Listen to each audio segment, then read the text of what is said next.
السلام علیکم ورحمۃ اللہ وبرکاتہ۔ الحمدللہ رب العالمین والعاقبۃ للمتقین والصلاۃ والسلام علی اشرف الانبیاء والمرسلین نبینا محمد وعلی آلہ واصحابہ اجمعین، اما بعد۔ احسن اوپن اکیڈمی کے طلباء و طالبات، ایک بار پھر سے آپ سب کا مادہ مصطلح الحدیث میں استقبال ہے۔ ہم اور آپ ابھی تک حدیث صحیح کی قسمیں یا حدیث مقبول کی قسمیں پڑھ رہے ہیں۔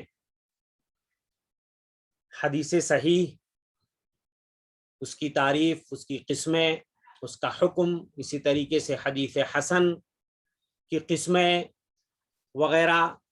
آپ پڑھ چکے ہیں، اور مجھے امید ہے کہ آپ کی معلومات میں خاطر خواہ اضافہ ہوا ہوگا۔ ہم اور آپ حدیث حسن پڑھ رہے ہیں۔ چند نکات، چند اہم باتیں اس حوالے سے باقی رہ گئی ہیں، وہ انشاءاللہ آج کے درس میں ہم کمپلیٹ کریں گے، اور اس کے بعد حدیث مردود کی قسمیں پڑھیں گے، یعنی جو ضعیف قسمیں ہیں۔ تو میں نے آپ سے وعدہ کیا تھا صفحہ نمبر 36 پہ 10واں نقطہ جو ہے وہ آج ہم پڑھیں گے۔ 10واں نقطہ کیا ہے وہ آپ کی اسکرین پہ آپ دیکھ سکتے ہیں اس وقت۔ 10واں نقطہ یہ ہے کہ صحیح الاسناد یا حدیث حسن الاسناد کا مطلب کیا ہوتا ہے۔ تو صحیح الاسناد اگر کسی حدیث کے بارے میں، کسی سند کے بارے میں بولا جائے، یعنی اس کی سند صحیح ہے، اس کا مطلب یہ ہے کہ صرف اس کی سند صحیح ہے، البتہ اس کے متن میں شذوذ یا علت ہونا ممکن ہے۔ اس کا مطلب آپ سمجھ لیجئے، اگر کسی حدیث کے بارے میں بولا جائے ھذا حدیث صحیح الاسناد یا اسنادہ صحیح، اس کی سند صحیح ہے، تو اس کا مطلب یہ نہیں ہے کہ وہ پوری حدیث صحیح ہے۔ بھی پوری حدیث کا مطلب سند اور متن دونوں۔ تو سند جب آپ نے صحیح کہا تو اس کا یہ مطلب نہیں ہے کہ اب اس کی متن بھی وہ صحیح ہے۔ کیوں؟ متن میں شذوذ یا علت کا ہونا ممکن ہے، ممکن ہے وہ متن شاذ ہو، یعنی اس میں مخالفت ہو، یا اس میں کوئی علت ہو، کوئی خرابی ہو، کوئی باریک اور پوشیدہ علت ہو۔ اسی طریقے سے حسن الاسناد اگر کسی حدیث کے بارے میں بولا جائے تو یعنی اس کی سند حسن ہے، اس کا مطلب یہ ہے کہ صرف اس کی سند حسن ہے، البتہ اس کے متن میں شذوذ یا علت ہونا ممکن ہے۔ تو صحیح الاسناد یا حسن الاسناد بولنے سے متن کا صحیح ہونا لازم نہیں آتا، البتہ اگر کوئی معتمد حافظ صرف یہ کہے ھذا حدیث صحیح الاسناد، یہاں پہ حیث لکھ گیا ہے، یہ حدیث ہے، ھذا حدیث صحیح الاسناد، یعنی کوئی علم حدیث کا بڑا جانکار، علل کا جانکار، بڑا محدث اگر کہے ھذا حدیث صحیح الاسناد اور کوئی علت بیان نہ کرے تو اس کا مطلب یہ ہوگا کہ متن صحیح ہے۔ متن کیا ہے؟ صحیح ہے۔ یعنی کوئی اگر معتمد حافظ، بڑا عالم، حدیثوں کا جانکار اگر بولتا ہے کہ ھذا حدیث صحیح الاسناد اور اس میں کوئی خرابی بیان نہیں کرتا ہے، چپ رہتا ہے، تو اس کا مطلب یہ ہے کہ اس نے سند اور متن دونوں کا دراسہ کیا ہے، دونوں کا جائزہ لیا ہے، اس کو پرکھا ہے، اور اس کو کوئی خرابی نظر نہیں آئی، اس وجہ سے اس نے بھلے ہی صحیح الاسناد کہا لیکن وہ پوری حدیث گویا صحیح کے حکم میں ہوگی، یعنی سند بھی صحیح ہے اور متن بھی صحیح ہے۔ تو یہ نقطہ ذہن نشین ہونا چاہیے، بہت ہی اہم نقطہ ہے۔ اب دوسرا ایک اور نقطہ، امام ترمذی کے حدیث حسن صحیح کہنے کا مطلب کیا ہے۔ آپ نے دیکھا کہ حسن صحیح کے مرتبے سے نیچے ہے، تو ایک ہی حدیث وہ صحیح بھی ہے، حسن بھی ہے۔ امام ترمذی جامع ترمذی کے اندر اکثر کہتے ہیں ھذا حدیث حسن صحیح، ھذا حدیث حسن صحیح غریب، تو ایک ہی حدیث وہ صحیح بھی ہے، حسن بھی ہے، اس کا کیا مطلب ہے؟ ہے نا, اعتراض تو بجا ہے نا. تو اس کا جواب دیکھیے, یوں تو ظاہر سے معلوم ہوتا ہے کہ یہ مشکل عبارت یعنی اس کے اندر ٹکراؤ ہے, کیونکہ حسن کا درجہ صحیح سے کم ہے. تو کس طرح ایک حدیث حسن بھی ہوگی اور صحیح بھی ہوگی؟ اس بارے میں علماء کے کئی اقوال ہیں, بہت سارے اقوال پائے جاتے ہیں. بڑی کتابوں میں جب آپ جائیں گے تو اس میں بہت سارے اقوال ہیں. ذیل میں راجح قول ذکر کیا جاتا ہے جس کو ابن حجر نے کہا ہے اور سیوطی نے تسلیم کیا ہے. یعنی حافظ ابن حجر اور سیوطی وغیرہ نے اس کو تسلیم کیا اور بالکل اختصار کے ساتھ یہاں پہ جواب مصنف دینے کی کوشش کر رہے ہیں تاکہ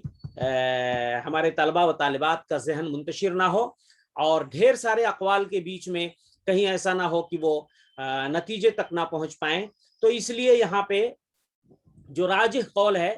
اور جس سے دل مطمئن بھی ہے وہ یہاں پہ ذکر کیا جا رہا ہے. اگر حدیث کی 2 یا 2 سے زائد سندیں ہوں, یعنی کسی حدیث کی 2 یا 2 سے زائد سندیں ہیں, تو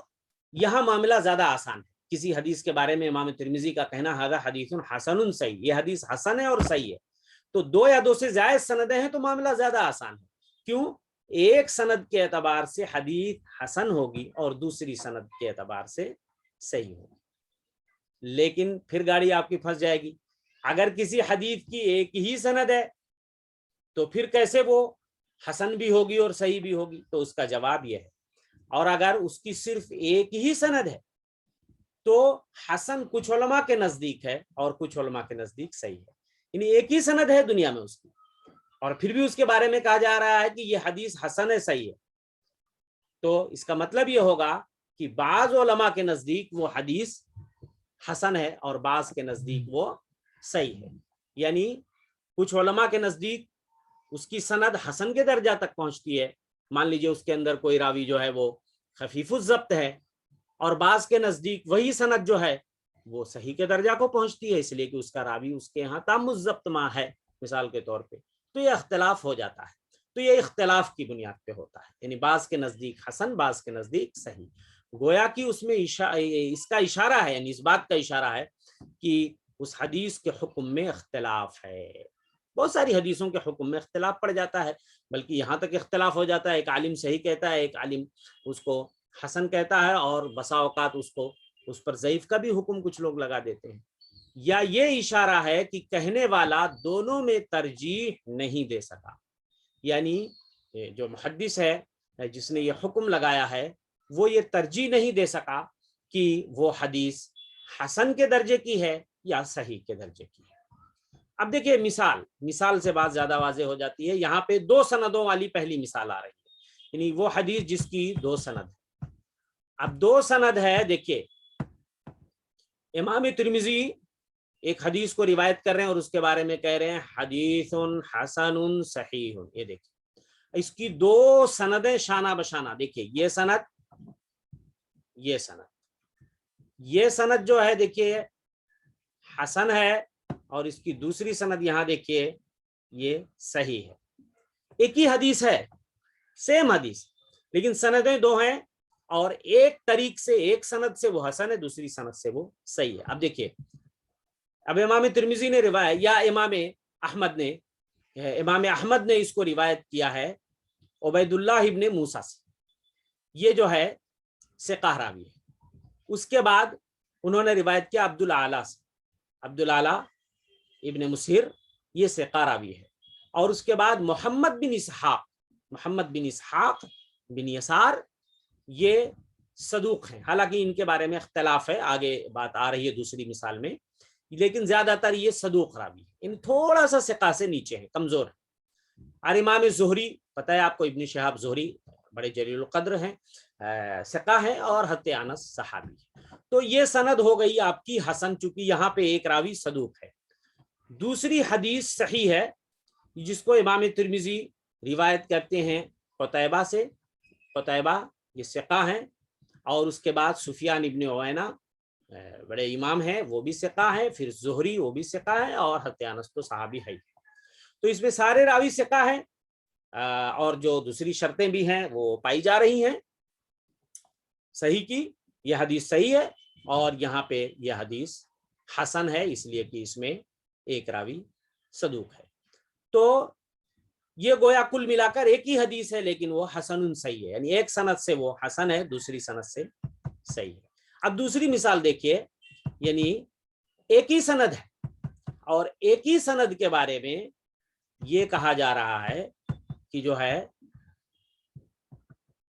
وہ حدیث حسن ہے، صحیح ہے، تو یہ حدیث حسن صحیح غریب ہے۔ دیکھیں امام ترمذی روایت کرتے ہیں عبید اللہ بن موسیٰ سے، عبید اللہ بن موسیٰ ثقہ ہیں، عبد العلا کے بارے میں پہلے بھی میں بتا چکا ہوں ثقہ ہیں، محمد بن اسحاق، یہ راوی محمد بن اسحاق بن یسار جو مغازی کے بڑے امام ہیں، اور ان کے بارے میں بہت اختلاف ہے، اسی لیے دیکھیں بعض کے ہاں یہ صدوق ہے، بعض کے ہاں یہ ثقہ ہے، کچھ لوگوں نے ثقہ بھی ان کو کہا ہے، کچھ لوگوں نے صدوق کہا ہے، اور کچھ لوگوں نے تھوڑا زیادہ کلام کیا ہے، کچھ لوگوں نے کہا ہے کہ ان سے حجت ہی نہیں پکڑی جائے، لیکن صحیح بات یہ ہے کہ وہ اتنے گرے پڑے راوی نہیں ہیں، ان کا درجہ بہرحال صدوق کا ہے، مدلس راوی ہیں، تو یہاں پر اختلاف، زبردست اختلاف، تو ایک ہی سند ہے، اب ایک ہی سند ہے تو آپ کہہ سکتے ہیں کہ کچھ لوگوں کے وہاں صحیح ہے، کچھ لوگوں کے وہاں، یعنی یہ محدث گویا کنفرم نہیں کر پا رہا ہے کہ یہ جو ہے کیا ہے اس کا درجہ، تو اس وجہ سے وہ حسن ہے، صحیح ہے۔ تو اگر ایک ہی سند ہے تو، اور زہری تو ثقہ ہی ہیں اور حضرت انس یہ صحابی ہیں، تو اگر ایک ہی سند دنیا میں ہے تو اس کے بارے میں اگر کوئی محدث کہتا ہے، امام ترمذی کہتے ہیں یہ حدیث حسن ہے، صحیح ہے، تو اس کا مطلب یہ ہے کہ محدث جو ہے وہ کنفرم نہیں کر سکا کہ جو ہے وہ راوی ثقہ ہے یا صدوق ہے، سمجھ رہے نا، اس وجہ سے وہ یہ حکم لگا رہا ہے۔ تو اس طریقے سے آپ جو ہے اس اختلاف کو حل کر سکتے ہیں کہ اگر امام ترمذی حسن صحیح بولتے ہیں، دو سند ہے تو اس کے بارے میں کیا کہیں گے، اور اگر ایک ہی سند ہے تو اس کے بارے میں آپ کیا کہیں گے، یعنی محدث گویا وہ کنفرم نہیں کر سکا یا وہ ترجیح نہیں دے سکا۔ اس کے بعد جو ہے اب حدیث حسن پہ عمل کرنے کا حکم آئیے دیکھ لیتے ہیں، جیسے حدیث صحیح پہ عمل کرنے کا حکم آپ نے دیکھا تھا، تو حدیث حسن پہ عمل کرنے کے حکم کے بارے میں علماء کے کئی اقوال ہیں، جن کا خلاصہ یہ ہے، جمہور علماء حدیث فقہ اور اصول کے یہاں حدیث حسن مقام و مرتبہ، حکم ثابت کرنے، حجت ہونے اور واجب العمل ہونے میں حدیث صحیح کے برابر ہے، یعنی حدیث صحیح کے برابر ہے، اگرچہ وہ قوت میں حدیث صحیح سے کم تر درجہ پر ہے۔ یہی بات جو ہے زیادہ راجح ہے، جمہور علماء کا جو مسلک ہے کہ حدیث حسن بھلے ہی مقام اور مرتبے میں صحیح کے نیچے ہے، لیکن حکم ثابت کرنے میں، حجت ہونے میں، واجب العمل ہونے میں وہ حدیث صحیح کے برابر ہے۔ جیسے حدیث صحیح سے کوئی مسئلہ ثابت ہوگا، حسن سے بھی ثابت ہوگا، حدیث صحیح سے کسی مسئلے کے جائز ناجائز ہونے کا حکم صادر ہوگا، ایسے حدیث حسن سے بھی کسی مسئلے کے جائز ناجائز ہونے کا حکم صادر ہوگا، تو ساری چیزیں وہ برابر ہیں، بس مقام میں تھوڑا سا اس سے نیچے ہے۔ البتہ نمبر 2 دیکھیے، بعض علماء نے تساہل سے کام لیا، یعنی نرمی سے کام لے کر حدیث حسن کو حدیث صحیح میں ہی مدغم کیا، مدغم مطلب ضم کر دیا، یعنی ملا دیا، اور صحیح اور حسن کو ایک ہی قسم قرار دیا، حالانکہ وہ مرتبے میں صحیح کو حسن پر مقدم کرتے ہیں، ان میں سے امام حاکم ہے، امام ابن حبان ہے اور امام ابن خزیمہ ہے۔ یعنی کچھ لوگوں نے جو ہے وہ حدیث حسن کو صحیح کے ساتھ ملا دیا اور کہہ دیا ایک ہی قسم قرار دیا، حالانکہ وہ مرتبے میں صحیح کو حسن پہ مقدم بھی مانتے، یہ تو تساہل ہے، یہ تو نرمی ہے کہ آپ صحیح کو حسن سے اوپر مانتے ہیں اور پھر جو ہے دونوں کو ایک ساتھ آپ ملا دیتے ہیں۔ تو تیسرا قول دیکھیے، بعض نے حسن کی 2 قسموں میں فرق کیا، یعنی حسن کی آپ 2 قسمیں پڑھ چکے ہیں، حدیث حسن لذاتی ہی اور حسن لغیرہ، تو حسن لذاتی ہی پر بغیر کسی اعتراض کے عمل کرنا جائز قرار دیا، یعنی یہ کہا اگر حدیث حسن لذاتی ہی کے درجے کو پہنچ جاتی ہے تو بغیر کسی اعتراض کے اس پہ عمل کرنا جائز ہے، جبکہ حسن لغیرہ جو دوسرے کی وجہ سے حسن ہے، یعنی ضعیف مل کر وہ حسن لغیرہ کے درجہ کو پہنچی ہے، تو اس کے بارے میں یہ موقف اختیار کیا، یعنی یہ رائے قائم کی کہ یہ قسم جو ہے صرف فضائل اعمال کے باب میں حجت ہے، فضائل اعمال کے باب میں صرف دیکھیے فضائل اعمال کے باب میں حجت ہے، میں چھٹا ہوا، یعنی جو فضیلتیں جس سے ثابت ہوتی ہیں، یہ کام کرو گے تو یہ ثواب ملے گا، ایک ہوتا ہے فضائل اعمال اور ایک ہوتا ہے احکام، یعنی جائز ناجائز حلال حرام، اور احکام کے بارے میں توقف کیا ہے ان لوگوں نے، یعنی رک جائے گا، اس سے مسئلہ ثابت نہیں ہوگا۔ اگر کوئی حدیث احکام سے متعلق ہے، عقیدے سے متعلق ہے، جائز ناجائز سے متعلق، حلال حرام سے متعلق، یہ تیسری رائے ہے کہ حسن لغیرہ جو ہے وہ فضائل اعمال کے باب میں تو حجت ہے، لیکن احکام کے باب میں ان لوگوں نے کہا کہ بھائی توقف کیا جائے گا، اس سے مسئلہ ثابت نہیں ہوگا۔ انہی میں سے حافظ ابن حجر اور ابن قطان وغیرہ، چونکہ میں نے پہلے بتایا کہ حسن لغیرہ چونکہ ضعیف مل کر کے وہ حسن کے درجہ کو پہنچی ہے، تو احتیاطاً یہ لوگ کہتے ہیں احکام کے باب میں تھوڑی سختی کہ حسن لذاتی ہی ہے، بذات خود حسن ہے تو ٹھیک ہے، مسئلہ ثابت ہو جائے گا احکام کا بھی، لیکن اگر وہ حسن لغیرہ ہے تو احکام کے مسائل اس سے ثابت نہیں ہوں گے۔ یہ تیسرا قول ہے۔ چوتھا قول، بعض نے بالکل شدت سے کام لے کر حدیث حسن کو شاذ قرار دیتے ہوئے اس پر عمل کرنے سے منع کیا ہے، یعنی یہ تو بہت زیادہ متشدد لوگ جو ہیں، بہت زیادہ جن کے وہاں تشدد پایا جاتا ہے کہ وہ جو ہے حدیث حسن کو شاذ قرار دے دیا ان لوگوں نے اور کہا کہ اس پر عمل کرنا منع ہے۔ امام سیوطی نے اس کے قائل کو شذوذ کی طرف منسوب کیا، یعنی یہ قول بالکل شاذ ہے، اس کو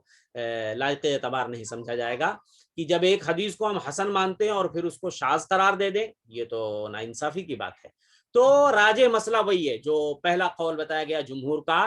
کہ بہرحال جب حدیث حسن ہو گئی تو اس سے مسئلہ ثابت ہو جائے گا اور اس پر ویسے ہی عمل کرنا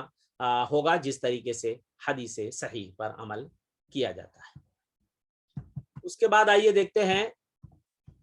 حدیث حسن سے متعلق کچھ کتابیں۔ حدیث حسن، اگر آپ کو زیادہ حسن حدیثیں چاہیے تو وہ کہاں پر وہ حدیثیں ملیں گی؟ کئی کتابوں میں حسن احادیث مل سکتی ہیں، یہاں پر 3 کا ذکر خاص طور سے کیا جاتا ہے۔ سب سے پہلے جس کو مزان الحسن کہا جاتا ہے، جب عربی کتابوں میں آپ جائیں گے تو کہا جائے گا مزان الحدیث الحسن، یعنی حسن حدیثیں کہاں زیادہ ملیں گی؟ تو سب سے پہلے تو جامع ترمذی ہے ہی ہے اور حسن حدیثوں کی بھرمار ہے اس کے اندر، اور یہ سنن ترمذی کے نام سے بھی مشہور ہے۔ سب سے پہلے اسی نے یعنی امام ترمذی نے حسن اصطلاح بنائی ہے اور اس کتاب میں ضعیف بھی ہیں، یعنی سب سے زیادہ جو حسن کے اصطلاح کو مشہور کرایا ہے امام ترمذی نے، لیکن اس کا مطلب یہ نہیں ہے کہ اس کے اندر ساری حدیثیں وہ صحیح یا حسن ہیں، البتہ اس کے اندر ضعیف بھی حدیثیں کچھ ہیں، اس لیے یہ ساری کتابیں جتنی بھی ہیں، چاہے وہ ترمذی ہے یا یہاں پہ سنن ابو داؤد ہے، سنن دارقطنی ہے، یا ایسے اور بھی بہت ساری سنن کی کتابیں ہیں جس کے اندر آپ کو حسن حدیثیں بہت ساری مل جائیں گی، جیسے سنن ابن ماجہ ہے اور سنن بیہقی ہے، بہت ساری سنن کی کتابوں میں بھی آپ کو حسن حدیثیں، لیکن یہ بالخصوص 3 کتابیں، جامع ترمذی یا سنن ابو داؤد اور سنن دارقطنی، البتہ ان کے اندر صحیح کے ساتھ ساتھ حسن کے ساتھ ساتھ ضعیف بھی ہیں، اس لیے ان کتابوں سے اگر آپ کو حدیثیں لینی ہیں تو بغیر چھان پھٹک کے اور بغیر کسی معتمد عالم کے حکم ملے بغیر کہ جو ہے آپ اس کی حدیثوں پر عمل نہ کریں جب تک کہ اس کا حکم نہ جان لیں کہ وہ حدیث صحیح حسن یا ضعیف ہے، یہ کیا ہے۔ اور علامہ البانی نے تو سنن ترمذی، سنن ابو داؤد، سنن ابن ماجہ وغیرہ کی حدیثوں کو صحیح اور ضعیف میں بانٹ دیا ہے، ایک تو صحیح ترمذی، ضعیف ترمذی، صحیح ابو داؤد، ضعیف ابو داؤد، صحیح ابن ماجہ، ضعیف ابن ماجہ، تو اس سے اور بھی آپ کو آسانی ہو جائے گی، اس سے آپ کو مدد لینے میں۔ اس کے بعد آئیے دیکھتے ہیں، اب ہم آتے ہیں مردود کی قسموں میں۔ پہلے ہی آپ کو بتا دیا گیا تھا حدیث بنیادی طور پر 2 قسموں میں بٹتی ہے، حدیث صحیح اور ضعیف، یا مقبول یا مردود۔ تو مقبول کی قسمیں آپ پڑھ چکے، یعنی صحیح اور حسن، اور صحیح اور حسن دونوں کی قسمیں آپ پڑھ چکے، صحیح لذاتی، صحیح لغیری، حسن لذاتی، حسن لغیری۔ اب مردود قسموں کو، جو ریجیکٹ ہیں، جن کے اندر خرابیاں زیادہ پائی جاتی ہیں، جو ضعیف کے حکم میں ہیں، تو مردود کی 2 قسمیں ہیں۔ یہ دیکھیے مردود کی 2 قسمیں ہیں، ضعیف اور موضوع۔ تو سب سے پہلے ہم حدیث ضعیف پڑھیں گے اور موضوع ایک دم بعد میں۔ موضوع جو من گھڑت ہوتی ہیں اور یعنی جھوٹی حدیثیں جو نبی کی طرف منسوب ہوتی ہیں، انشاءاللہ وہ آگے جو ہے اس کا بیان آئے گا۔ سب سے پہلے حدیث ضعیف ہم دیکھتے ہیں۔ سب سے پہلے ضعیف کی تعریف دیکھتے ہیں۔ لغت میں ضعیف جو ہے قوی کی ضد ہے، یہاں پر ضعف معنوی مراد ہے، یعنی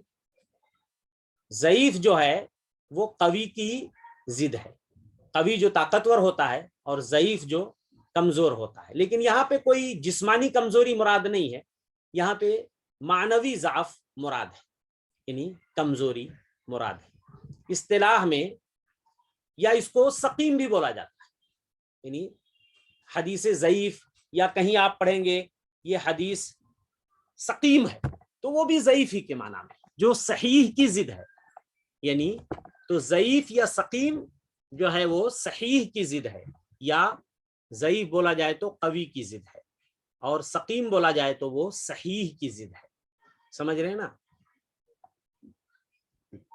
اصطلاح میں اصطلاحی تعریف دیکھیے،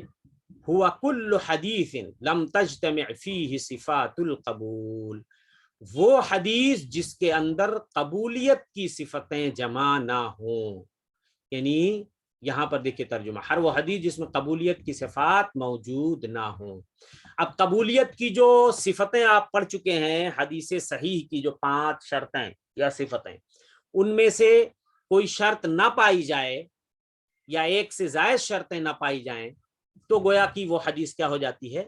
ضعیف ہو جاتی۔ تو بالکل مختصر چھوٹی سی تعریف جسے آپ رٹ لیجئے، عربی میں یاد کر لیجئے اور بہتر ہے، وَكُلُّ حَدِيثٍ لَمْ تَجْتَمِعْ فِيهِ صِفَاتُ الْقَبُولِ، ہر وہ حدیث جس کے اندر قبولیت کی صفتیں نہ پائی جاتی ہوں، موجود نہ ہو۔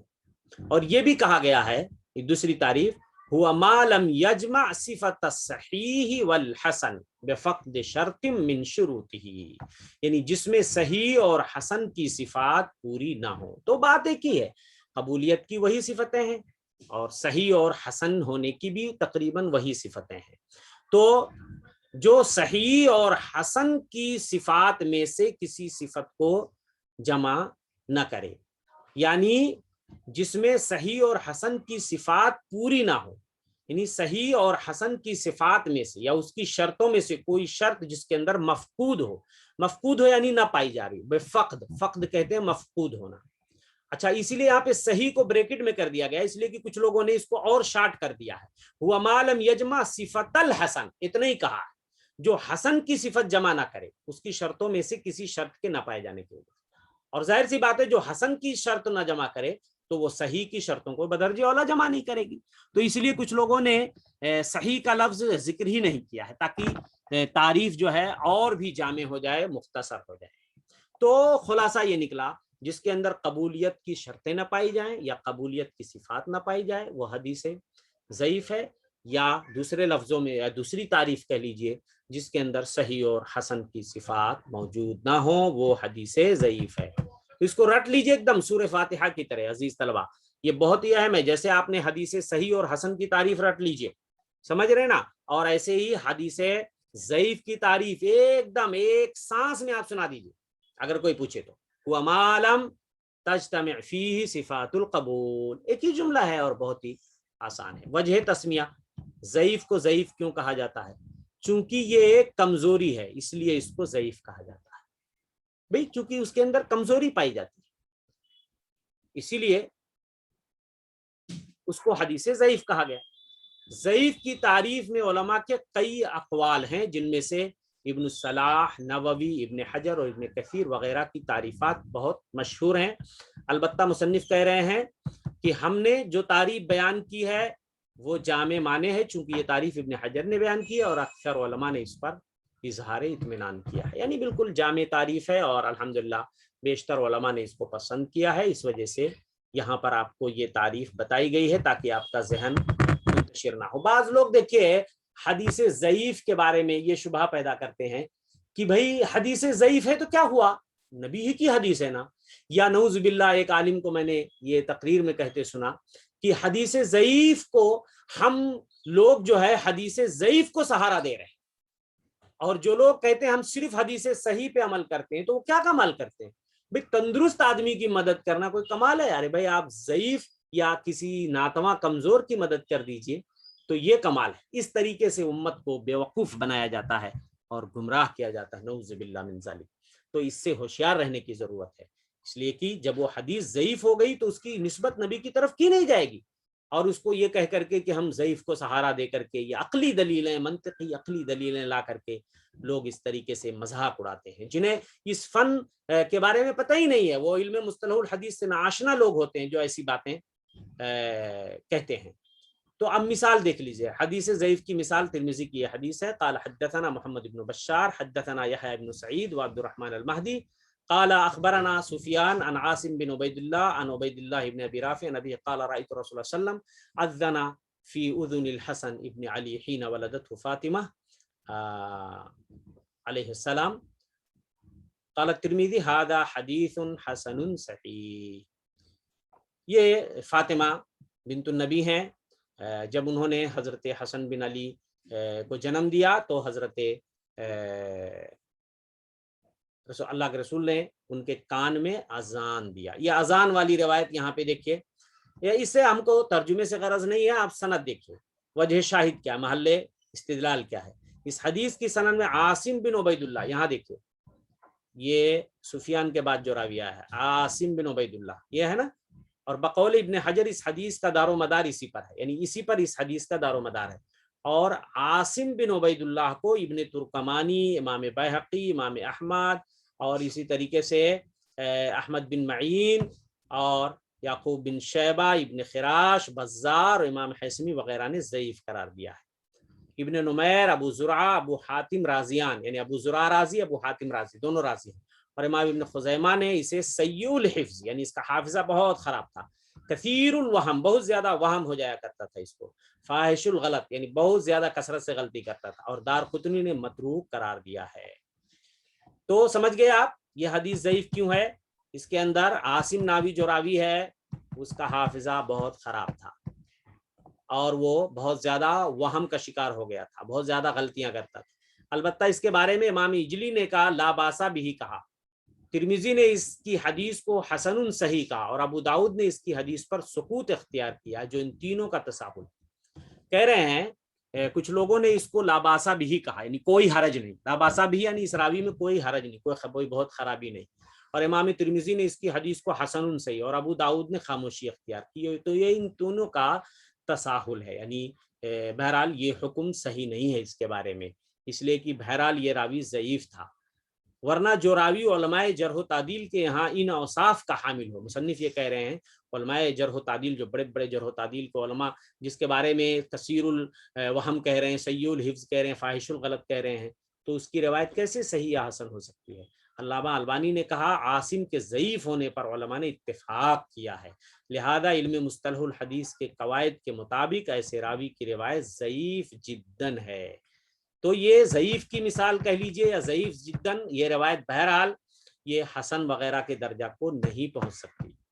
لہٰذا یہ حدیث کیا ہے؟ ضعیف ہے۔ اگر یہ کہا جائے کہ کیا یہ ضعیف حدیث شواہد سے حسن لغیری کے درجہ پہ نہیں پہنچتی؟ ابھی جیسے آپ پڑھ چکے ہیں کہ ضعیف مل کر کے حسن لغیری کے درجہ کو پہنچ جاتی ہے، تو کیا یہ حدیث پہنچے گی کہ نہیں پہنچے گی؟ تو اس کا جواب یہ ہے کہ اس حدیث کے صرف 2 شواہد ہیں۔ اب دیکھ لیتے ہیں، اگر شواہد ہیں اس لائق تو پہنچے گی، ورنہ نہیں پہنچے گی، لیکن حقیقت یہ ہے کہ شواہد اس لائق ہے ہی نہیں ہے کہ وہ حدیث آگے بڑھ سکے۔ کیسے؟ حسن بن علی کی ایک روایت اس کے شاہد کے طور پہ، جس کی سند میں یحییٰ بن علا الرازی کذاب راوی ہے، جھوٹا راوی ہے، اب دیکھ لیجئے، مروان بن سلیمان یہ بھی کذاب، اور طلحہ بن عبید اللہ مجہول راوی ہے، لہٰذا یہ روایت موضوع ہونے کی وجہ سے عاصم کی حدیث کو تقویت نہیں دے سکتی۔ تو اس کی سند میں بہت بڑی خرابی ہے، اتنی بڑی خرابی کے ساتھ روایت چاہے اس کی سینکڑوں سندیں ہوں تو نہیں پہنچ سکتی ہے۔ اسی طرح ابن عباس کی روایت جس کی سند میں حسن بن عمر بن سیف العبدی السدوسی کذاب راوی ہے، اور محمد بن یونس القدیمی یہ جو ہے کذاب یہ بھی ہے، اور قاسم بن مطیب راوی جو ہے یہ بھی متروک راوی ہے، لہٰذا یہ روایت بھی موضوع ہونے کی وجہ سے عاصم کی حدیث کو تقویت نہیں دے سکتی۔ سمجھ گئے نا؟ اور علم مصطلح الحدیث کے روح سے ضعیف جداً یا موضوع کسی بھی حدیث کی شاہد بننے کے قابل نہیں ہے۔ علم مصطلح الحدیث کے روح سے ضعیف جدن ہے بہت زیادہ ہے، حدیث ضعیف ہے، ضعیف جدن اگر ہے تو نہیں چلے گی، ہاں ہلکا ضعف ہے، ضعیف ہے اور کئی شواہد ہیں تو چل جائے گی، یا موضوع ہے تو موضوع تو ایک دم بالکل بھی وہ قابل اعتبار ہو ہی نہیں سکتی ہے، لہذا یہ عاصم کی حدیث ضعیف جدن کی مثال ہے، سمجھ رہے نا۔ ایک اور مثال یہاں پہ مصنف نے دیا ہے تاکہ آپ مزید بات کو سمجھ جائیں، ضعیف کی مثال ایک اور دیکھیے، جیسے حدثنا جبارہ ابن المغلس قال حدثنا كثير بن سليم قال سمعت انس بن مالك يقول قال رسول الله صلى الله عليه وسلم من احب ان يكثر الله خير بيته فليتوضا اذا حضر غداؤه واذا رفع۔ امام البانی نے اسے ضعیف قرار دیا ہے، یعنی جب آدمی کا کھانا سامنے آئے تو وضو کرے، ظاہر سی بات ہے کھانا سامنے آنے پر وضو والی بات تو آپ یوں ہی سمجھ سکتے ہیں کہ حدیث ایسی کوئی صحیح حدیث تو پائی نہیں جاتی ہے کہ کھانے کے لیے وضو کیا جائے، تو یہ حدیث ضعیف ہے کیونکہ اس حدیث میں جبارہ ابن المغلس اور کثیر بن سلیم نامی راوی ہیں، اور یہ ان دونوں راویوں کو علماء نے ضعیف قرار دیا ہے، ان دونوں راویوں کو علماء نے کیا قرار دیا ہے؟ ضعیف قرار دیا ہے۔ تو جبارہ اور کثیر یہ اس لائق نہیں ہے کہ جو ہے ان کی روایت جو ہے وہ آگے بڑھ سکے۔ اب آئیے حدیث ضعیف کے بارے میں اتنی ساری تفصیلات آپ نے دیکھی، اب جو ہے حدیث ضعیف کی قسمیں دیکھی، اس کی کئی اقسام ہیں حدیث ضعیف کی۔ امام بیقونی فرماتے ہیں وَكُلُّ عَنْ رُتْبَةِ الْحَسَنِ قَصُرْ فَهُوَ الضَّعِيفُ وَهُوَ أَقْسَامٌ كُثُرٌ، یہ بیت شعری بیت ہے، یعنی ایک شعر کے اندر بیان کیا ہے، وَكُلُّ عَنْ رُتْبَةِ الْحَسَنِ قَصُرْ فَهُوَ الضَّعِيفُ وَهُوَ أَقْسَامٌ كُثُرٌ، یعنی وہ جو حسن کے رتبہ سے نیچے آ جائے وہی ضعیف ہے اور اس کی بہت ساری قسمیں ہیں، یہ مطلب ہے اس کا۔ لہٰذا ضعیف حدیث کی بہت زیادہ قسمیں ہیں، یہاں تک کہ بعض علماء نے اس کے قسموں کی تعداد 50 بتائی، لیکن صحیح کی سابقہ تعریف کے محترزات پہ غور کرنے سے پتہ چلتا، محترزات یعنی حدیث صحیح کی جو تعریف آپ نے پڑھے اور جو صحیح سے جو چیزیں نکل جاتی ہیں، یعنی ایک ایک شرط سے کون کون چیزیں نکلتی ہیں، تو اس پہ جب ہم غور کرتے ہیں تو پتہ چلتا ہے حدیث ضعیف کی تقریباً 22 قسمیں ہیں، اور اگر صدوق کی حدیث کو حسن قرار دیا جائے تو پھر اس کی 21 قسمیں رہتی ہیں، جن کو 4 بنیادی وجوہات کے تحت ذیل میں مختصراً بیان کیا جاتا ہے۔ یعنی اب آپ کو اعتبارات کے اعتبار سے اس کی قسمیں بتائی جائیں گی، یعنی اگر سند میں کٹنگ ہے تو اس کے اعتبار سے، یا مخالفت ہے تو اس کے اعتبار سے، اس اعتبار سے جو ہے وہ ان تمام قسموں کا انشاءاللہ احاطہ کرنے کی کوشش کی جائے گی۔ تو سب سے پہلا اعتبار کیا گیا ہے انقطاع کا، انقطاع سند کی وجہ سے ضعیف، یہ ہم پڑھیں گے، اس کی کئی قسمیں ہیں۔ تو ابھی ہم ضعیف کی کون سی قسمیں پڑھ رہے ہیں؟ سند میں اگر کٹنگ ہے تو کتنی قسمیں؟ کئی قسمیں ہیں، دیکھیے اس میں سب سے پہلی چیز معلق ہے۔ تو معلق کی آئیے تعریف دیکھتے ہیں۔ معلق جو ہے لغت میں یہ اسم مفعول ہے، علقہ سے یعنی لٹکا ہوا، علق یعلق تعلیق، لٹکانا کسی چیز کو، تو معلق لٹکا ہوا۔ اصطلاح میں ما حذف من مبتدأ اسنادہ راو فاکثر علی التوالی، یعنی جس کی سند میں ابتدا ہی میں ایک یا ایک سے زائد راوی لگاتار حذف کیے گئے ہیں، سمجھ رہے ہیں؟ یعنی شروع سند میں جس کے کٹنگ ہو، یعنی جس کے شروع سند سے ایک راوی یا ایک سے زائد راوی گر گئے ہوں لگاتار، یعنی پوری سند بسا اوقات کٹ جاتی ہے، صرف صحابی رہ جاتا ہے، یا صرف نبی قال رسول اللہ، یا پوری سند کٹ جاتی ہے اور صحابی سے جا کے سند مذکور ہوتی ہے، قال ابو ہریرہ کذا، یا پوری سند کٹی ہوتی ہے، تابعی کا نام جا کر کے آتا ہے، یعنی شروع محدث سے لے کے، جیسے امام بخاری سند کو کاٹتے چلے جاتے ہیں اور کہتے ہیں قال سعید بن المسیب کذا، قال الزہری کذا، پوری سند یہاں سے کٹی ہوئی ہے زہری تک جو تابعی ہے، سمجھ رہے ہیں نا؟ تو وہ معلق ہے جس کے شروع سند سے جو ہے کٹنگ ہو، یا جس کے سند کے ابتدا میں ہی ایک یا ایک سے زائد راوی لیکن لگاتار حذف کیے گئے، سمجھ رہے ہیں نا؟ اس کی شکلیں دیکھ لیجیے۔ پہلی شکل، پوری سند حذف کی جائے، پھر کہا جائے جیسے قال رسول اللہ تعالی، اس کو بھی معلق بولیں گے، اور بخاری کے معلقات میں آپ اس کو دیکھیں گے، قال رسول اللہ تعالی، پوری سند کٹی ہوئی ہے، صرف نبی کا تذکرہ ہے۔ اور اس کی دوسری شکل یہ ہے کبھی صحابی کے بغیر پوری سند حذف کی جائے، یعنی جیسے قال ابو ہریرہ کذا، ان ابو ہریرہ کذا، ان ابو ہریرہ قال قال رسول اللہ کذا، یعنی ابو ہریرہ سے پہلے پوری سند کٹی ہوئی۔ اسی طریقے سے کبھی صحابی اور تابعی کے بغیر پوری سند حذف کی جائے، یعنی پوری سند کٹی ہوتی ہے، ڈائریکٹ جو ہے وہ تابعی کا نام آتا ہے، یعنی عن ابی سعید یا عن سعید بن مسیب عن ابی ہریرہ عن النبی، اس کے نیچے پوری سند کٹی ہوئی ہے لیکن لگاتار کٹی ہوئی ہے۔ اسی طریقے کبھی تابعی سے قبل سند حذف کی جائے تو یہ اس کی شکلیں بنتی ہیں۔ تو معلق کیا بنی عزیز طلبہ؟ جس کے شروع سند سے حدیث سند کٹی ہو، اور چاہے ایک راوی یا ایک سے زائد راوی ہوں لیکن وہ لگاتار ثابت ہوتے گرتے چلے گئے۔ تو جس کے شروع سند سے ایک راوی یا ایک سے زائد راوی گر گئے ہوں لیکن لگاتار کی شرط، توالی کا مطلب پے در پے لگاتار۔ اب دوسری قسم جو ہے وہ مردود کی، معلق آپ نے پڑھا، اب منقطع ہے۔ منقطع لغت میں یہ اسم فاعل ہے انقطاع سے، یعنی اتصال کا ضد، یعنی اتصال کہتے ہیں ملاپ، اسی کی ضد ہے انقطاع۔ اصطلاح میں ما لم یتصل اسنادہ علی ای وجہ کان انقطاعہ، یعنی جس کی سند متصل نہ ہو چاہے کہ انقطاع کہیں سے بھی ہو، یعنی جو حدیث کی سند جڑی نہیں ہے کہیں سے بھی، شروع سے کٹی ہے، بیچ سے کٹی ہے، اخیر سے کٹی ہے، سمجھ رہے نا، تو اس کو یہ جنرل منقطع اس کو آپ بول سکتے ہیں۔ اب خصوصی اصطلاح میں اگر شروع سند سے حدیث کٹی ہے، سند کٹی ہے تو وہ معلق ہے، ایک دم اخیر سرے میں کٹی ہے تو مرسل آپ پڑھیں گے، بیچ سے کٹی ہے تو وہ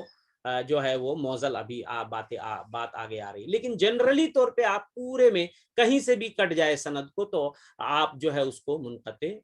بولیں گے، بول سکتے ہیں۔